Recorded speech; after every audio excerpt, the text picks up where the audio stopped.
Welcome to Fantasy Football by Committee. The show starts in 3, 2, 1. Ralph, what's up? Welcome back. Should I be worried about Etienne and Laporta? No. With the Jags, they have continually said this offseason that they want to get Tank Bigsby more involved, and they did. So, take them at their word there. They also continue to say that they want Etienne to be a 2,000-yard guy, so 1,000 and 1,000 rushing and receiving. So I'm not worried about Etienne. Again, his touchdown upside drops dramatically if Tank Bigsby is a trustworthy back in their offense, in the same way that it drops for Jahmyr Gibbs, drops for any insert finesse runner, I'll call them, when there's a Tank as a complementary role. But I'm not worried. He's still RB1. You're good. And Laporta, you're not worried. Not at all. It was a tough matchup, and it's the same thing. Are you worried about Amon-Ra St. Brown? I'm not. The Lions have more weapons now. It is what it is. But Dan Campbell loves Sam Laporta. He loves Amon-Ra St. Brown, and they will get theirs. Not worried about that at all. Smitty, what's up? Ramondre or Etienne?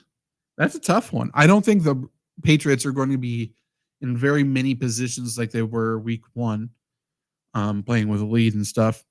I think Ramondre is the better talent. I think Etienne's has the better opportunity this year. So I'm still sticking Etienne, but I do think it's a lot closer than what you and everybody else maybe thought prior to week one. I worry about both of them scoring touchdowns for different reasons, right? I worry about Ramondre scoring touchdowns because I don't think they're going to be in the red zone very often. I worry about Etienne scoring touchdowns because I think Tank Bigsby has the shot to vulture a lot.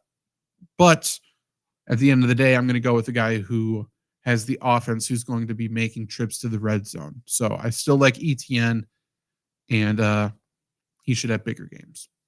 But yeah, that's a close one, actually. Would you start Godwin over London going forward? That's close. That might be matchup based. But PPR, I would feel more comfortable with Godwin. Half and less, I think I would still go London another week. But if it's full PPR, I think you can certainly consider it.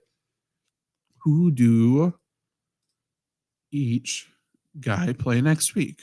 Let's look. So Buccaneers play the Lions.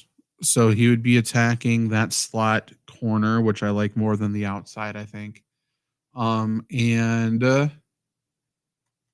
Falcons play the Eagles on Monday Night Football. I think I would go Godwin. The only issue there is if the Buccaneers can't stop the run, the Lions will milk the clock a little bit, less possessions. That kind of sucks. But I would feel comfortable with it. The issue with Godwin last year, and people just freaked out, jumped ship, and why he was so underdrafted this year. Like, Godwin played outside receiver last year for way too many snaps. It made no sense. And now he's back in the slot. He's going to be so much better. So much better. And, I mean, we talked about it for my underdog season-long picks, talked about it for sleepers, talked about, I love this, this Buccaneers offense. Baker Mayfield's finally in a comfortable situation. Nothing about the offense has changed except for the offensive line got better. I love it. I love Chris Godwin.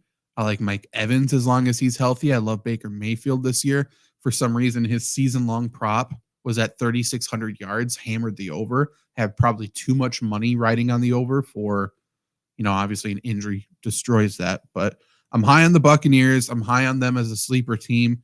And if the Falcons keep playing the way the Falcons have played, Buccaneers are going to win this division.